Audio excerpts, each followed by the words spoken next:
Bonjour à toutes et à tous et bienvenue dans ma nouvelle vidéo. Donc aujourd'hui je suis vraiment contente de vous retrouver pour une nouvelle vidéo mise à jour sur mon SOPK, donc le syndrome des ovaires polykystiques. Je vous avais fait une vidéo qui a eu de nombreuses vues il y a de ça 3 ans de ça à peu près. Et c'est vrai que je vous avais promis de vous refaire une mise à jour en fait sur comment mon syndrome a évolué. Vous dire un peu voilà, comment je vis la chose en ce moment 3 ans après avoir eu un enfant et tout ça. Je pensais peut-être que ça allait vous intéresser étant donné que j'ai eu pas mal de questions par rapport à ça. Donc vous faire une vidéo dessus comme ça au moins c'est fait. Vous savez tout ce qui m'est arrivé à moi. Comme d'habitude, je dis souvent ça, mais c'est vrai que ce qui m'arrive à moi n'arrive pas forcément aux autres.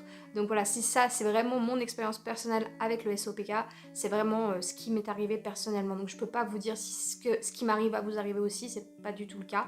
Sûrement pas même. Peut-être que ça vous donnera une petite idée de comment la chose peut évoluer, vous donner des petits conseils, peut-être des choses que j'ai appliquées sur moi qui ont un petit peu marché. Comme je dis souvent, ça veut pas dire que si ça marche sur moi, ça veut pas dire que ça va marcher sur vous. On va commencer tout de suite, donc après ce petit disclaimer. Avant de commencer, n'oubliez pas de vous abonner à la chaîne si vous n'êtes pas déjà abonné, étant donné que je fais beaucoup de vidéos de ce type-là, mais aussi sur ma vie en Angleterre, au Royaume-Uni et tout ça.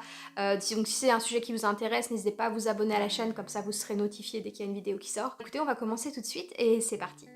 Donc comme j'ai dit en introduction, voilà, la dernière fois que je vous avais fait une vidéo, c'était il y a 3 ans de ça.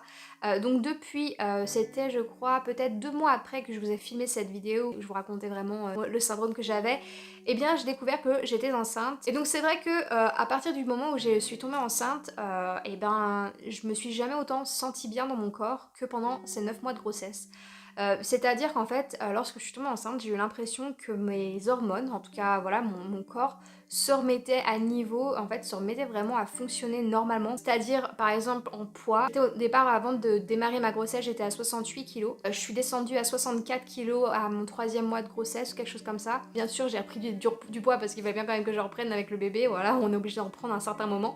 Mais en fait, en reprenant du poids, j'étais arrivée à 71 kilos, donc voilà, j'ai vraiment pas pris énormément de poids lors de ma grossesse, et ça c'est vrai que c'était assez bizarre, parce que normalement on pense qu'une personne, une femme enceinte prend généralement plus de poids que ce qu'elle en avait avant, et j'ai pris peut-être 2 kilos sur mon poids initial, donc c'était vraiment très bizarre. Je dois avouer que même moi ça m'a choquée. J'étais choquée quand je voyais mon poids. À chaque fois je me disais mais c'est pas possible, je grossis pas assez, j'étais même inquiète de pas grossir assez, mais là la sage-femme m'avait dit si c'est ton poids normal, enfin voilà, si c'est ce que tu devais faire, peut-être que c'est tout à fait normal. Et lorsque j'ai accouché, j'étais donc comme j'ai dit à 71-72 kilos, et lorsque j'ai accouché une semaine après, j'étais à 61 kilos. Et je suis restée entre 61 et 62 kilos pendant 6 mois après mon accouchement. Donc en fait tout le long où j'ai allaité, en fait je suis restée à entre 61 et 62 kilos. En mangeant normalement, comme j'ai toujours mangé. Après c'est vrai que voilà, lorsque j'étais enceinte je faisais un peu plus attention. Je faisais attention au fromage, c'est vrai que ça c'est mon gros péché mignon, le fromage, c'est un truc de fou. Mais c'est vrai que quand on est enceinte, on n'a pas le droit de manger du camembert, ce genre de, voilà, de choses, pas le droit de charcuterie, ce genre de choses. Donc c'est vrai qu'aussi mon régime alimentaire était beaucoup plus sain que ce que c'était normalement. Je mangeais pas que des salades, enfin voilà, je m'alimentais tout à fait normalement. Même après l'accouchement, j'ai commencé à manger vraiment mal. J'allaitais, j'avais pas vraiment le temps de me préparer à manger, voilà, c'était un petit peu ce qui me tombait sous la main, donc ça peut être tout et n'importe quoi. Et je suis quand même restée à 62 kilos pendant 6 mois sans prendre le moindre poids. Merci l'allaitement. Niveau pilosité aussi, donc pendant qu'on parle de ma grossesse et tout ça, étant donné que je suis sujette à de l'hirsutisme, donc c'est-à-dire que vous avez une pilosité qui est très très abondante, on va dire ça, et ben c'est vrai que voilà, j'ai eu pendant ma grossesse beaucoup moins de poils et beaucoup moins de perte de cheveux, parce que c'est vrai que c'est un souci avec moi, c'est que je perds énormément mes cheveux. Par exemple, si je vais tirer là sur mes cheveux, je vais avoir pas mal de cheveux, là regardez, je parle. Vous voyez, hop, j'en ai un. J'ai de la chance, j'ai une grosse masse de cheveux, donc ça se voit pas tant que ça. Mais pendant la grossesse, pas du tout de perte de cheveux, beaucoup moins de poils.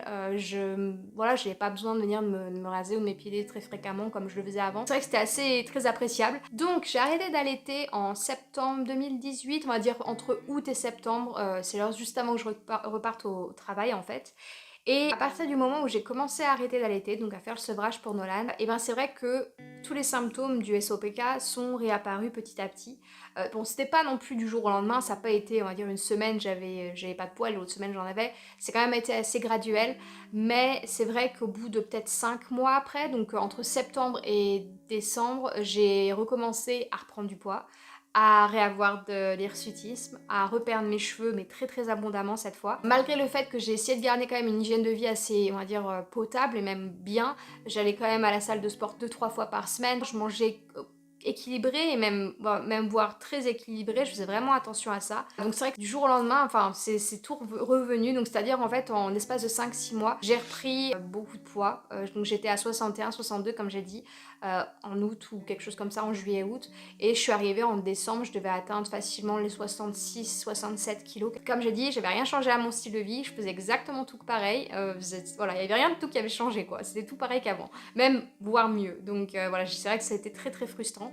Concernant les règles, comme vous devez le savoir aussi, lorsque vous avez le syndrome là, les règles sont parfois très irrégulières.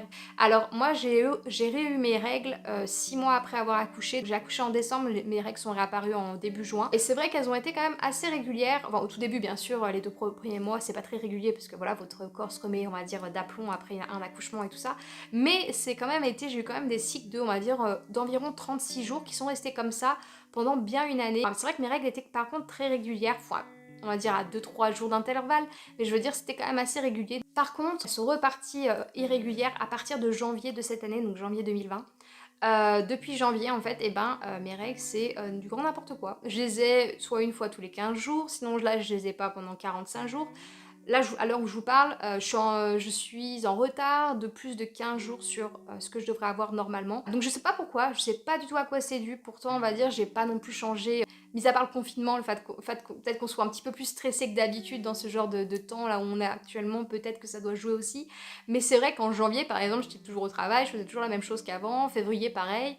Mars, plus grande partie de mars, pareil. C'était aussi assez, on va dire, similaire que les 3 mois d'avant. Ah, peut-être que oui. Peut-être que j'ai dû arrêter le sport, enfin dû arrêter, j'ai eu on va dire une petite blessure au genou en décembre, donc c'est vrai que j'allais un petit peu moins régulièrement au sport. Et j'ai quand même des doutes sur le fait que que j'ai fait moins de sport pendant ces 3 premiers mois, enfin ces 3 mois de 2020, et ben en fait ça a dû sûrement jouer sur le fait que mes règles sont devenues irrégulières. C'est vrai que moi le sport, comme je dis, j'ai l'impression que ça me fait énormément de bien. J'ai repris mon poids, donc on va dire initial d'avant ma grossesse, donc je suis de nouveau à 69 kilos, j'ai même repris 1 kilo de plus qu'avant. Donc là je suis actuellement à 69 kilos et c'est extrêmement dur de perdre du poids. J'ai vraiment beaucoup de mal. Niveau acceptation de la chose, c'est vrai que depuis 3 ans, par contre, j'accepte beaucoup mieux le syndrome. Je commence vraiment, on va dire, à m'y faire d'une certaine manière. Je commence vraiment à l'accepter dans ma tête et de me dire, bah écoute, t'es comme ça, t'es faite comme ça, faut accepter, faut faire avec, quoi, c'est tout, pas le choix. Aussi, peut-être le fait d'avoir eu un enfant, ça m'a peut-être, on va dire, un peu mieux positionnée sur le fait de me reconnaître en tant que femme. C'est complètement con, hein. Mais pour moi, étant donné que je pensais ne pas être capable d'avoir des enfants, ou de moins pas facilement, ça m'avait quand même pas mal fait perdre de confiance en moi, sur ma féminité, ce genre de choses. Et là, c'est vrai que le fait que j'ai eu un enfant, que j'ai pu voir que ça avait quand même fonctionné malgré tout, ça m'a quand même redonné pas mal d'espoir, et je pense que ça me permet maintenant de m'accepter mon corps d'une autre manière. Oui, il a ses défauts, oui, je fais pas le poids que je veux, oui, j'ai beaucoup de poils, oui, j'ai plein de choses comme ça qui se passent dans mon corps, mais je me dis quand même, j'essaie d'être un petit peu plus indulgente avec lui, parce que je me dis, t'as quand même, voilà, il t'a quand même donné quelque chose que tu voulais vraiment, donc maintenant, essaie d'être sympa avec lui. Voilà, je vais essayer de voir la chose un peu comme ça. Le seul hic dans tout ça, vraiment, qui m'embête énormément, c'est mon poids. J'ai énormément de mal à perdre du poids. Pourtant, je fais attention, j'essaie de vraiment manger équilibré, les portions, j'essaie de vraiment faire attention. En ce moment aussi, j'ai commencé à faire depuis le début du confinement, donc ça va faire un peu plus d'un mois maintenant, j'ai commencé le jeûne intermittent. C'est vrai que c'est quelque chose dont j'ai beaucoup entendu parler autour de moi, et beaucoup de personnes en disaient du bien, donc je me suis dit pourquoi pas tester. Mais je vais vous refaire une vidéo sur le jeûne intermittent, j'attends de le faire, on va dire, sur une plus longue durée, pour vraiment vous dire si vraiment oui ou non ça marche sur moi, si ça m'a aidé ou pas. Mais pour l'instant, j'ai l'impression quand même que ça m'a fait du bien. Au bout d'un mois, j'ai quand même réussi à perdre 1 kilo depuis. Et je fais aussi du sport. Je remercie d'ailleurs Sissi Mua pour ça, parce que c'est ma coach. Je la remercie tellement pour ses lives, parce que franchement, elle m'a sauvée. Parce que c'est vrai que j'étais partie en mode confinement à me dire, oh putain, ça y est, tu vas plus faire de sport, ça va être la catastrophe. Mais un jour sur deux, j'essaie vraiment de m'y tenir et de faire vraiment du sport avec elle. Donc je vous conseille, si jamais vous suivez pas sa chaîne, allez vraiment voir. Elle fait des lives qui sont à la portée de tout le monde, de la maison. Moi, j'utilise des canettes de tomates concassées, c'est mes haltères. Voilà, vous voyez, j'ai vraiment aucun matériel avec moi, mais j'arrive quand même à faire des exercices qui sont super bien, donc je vous les conseille énormément. Concernant tout ce qui est cholestérol, diabète et ce genre de choses, lorsque l'on a ce syndrome-là, on est beaucoup plus sujette à avoir ce genre de comorbidité. Je me fais tester très régulièrement, au moins une fois par an ou une fois tous les 6 mois. J'essaye de faire une prise de sang, je demande à mon docteur de regarder ça, et pour l'instant, je n'ai pas de cholestérol ni de diabète. Donc pour l'instant, je suis en surpoids, je suis considérée comme en surpoids, donc faut quand même que je fasse super attention. Mais voilà, en reparlant du sport, c'est vrai que j'ai l'impression que c'est ce qui me fait le plus de bien. Je me suis rendu compte que vraiment, c'est quelque chose qui est essentiel à mon bien-être, à mon corps, à ma santé. Donc j'essaye réellement de m'y mettre et voilà, de vraiment faire du sport au moins une fois tous les 2 jours, si ce n'est pas tous les jours. Ma grossesse, j'ai eu l'impression d'avoir eu 9 mois de répit au niveau du syndrome. Et par contre, c'est reparti de plus belle après avoir fini d'allaiter. C'est comme ça, faut l'accepter, c'est la vie. Vous pouvez laisser vous en commentaire comment vous, votre syndrome, vous le vivez. Si vous aussi vous êtes en surpoids, si vous aussi vous avez de l'hirsutisme, si vous aussi vous avez eu la chance d'avoir des enfants, comment est-ce que vous êtes après? Ça m'intéresserait énormément de savoir, et si vous avez surtout des conseils à donner à moi-même ou aux autres, parce que je sais que vous avez beaucoup de personnes à me laisser des commentaires sous ce genre de vidéos, à demander des conseils ou à partager des conseils, et je vous invite vraiment à le faire parce que je sais qu'en s'entraidant, en parlant, c'est vrai que c'est comme ça qu'on va arriver à surmonter la chose, à pas se sentir seule, à pas se sentir anormale. Une femme sur 10 a ce syndrome dans le monde, donc on est loin d'être seule. Mais il faut savoir aussi accepter son corps, je pense. C'est très dur. Ça a pris un énorme travail sur moi-même à accepter mon corps. Bien sûr, il y a toujours des jours où je me regarde dans la glace et je me dis mais putain, mais tu ressembles à n'importe quoi, c'est horrible. Surtout moi, c'est niveau du ventre, c'est là où je prends le poids en fait. Niveau des jambes, ça va, niveau des fesses, ça va, mais moi, c'est au niveau de l'abdomen, c'est une catastrophe. C'est très très très dur à perdre, et je sais que c'est vraiment lié à ce syndrome-là parce que voilà, vous prenez généralement au niveau de l'abdomen. Peut-être que ça change pour certaines personnes, mais moi c'est vraiment au niveau de l'abdomen. C'est très pénible à regarder. J'ai l'impression de partir un petit peu n'importe où là, depuis suivre le fil. Mais en gros voilà, c'était pour vous donner une petite mise à jour sur mon syndrome. Si la vidéo vous a plu comme d'habitude, n'hésitez pas à laisser un petit like, ça fait toujours plaisir de savoir si ça vous a aidé ou pas. Comme j'ai dit auparavant, laissez en commentaire si vous voulez vous donner des conseils entre vous, si vous avez des questions, je serais très contente de répondre. Je pourrais refaire une autre vidéo à répondre à vos questions si vraiment ça... Je vois qu'il y a beaucoup de questions qui reviennent. Je pourrais en refaire une, sinon répondre à vos commentaires aussi. Je peux tout à fait faire ça, j'ai le temps maintenant. Merci encore d'avoir regardé cette vidéo. N'oubliez pas de vous abonner à la chaîne. Et puis je vous dis à la semaine prochaine dans une toute nouvelle vidéo.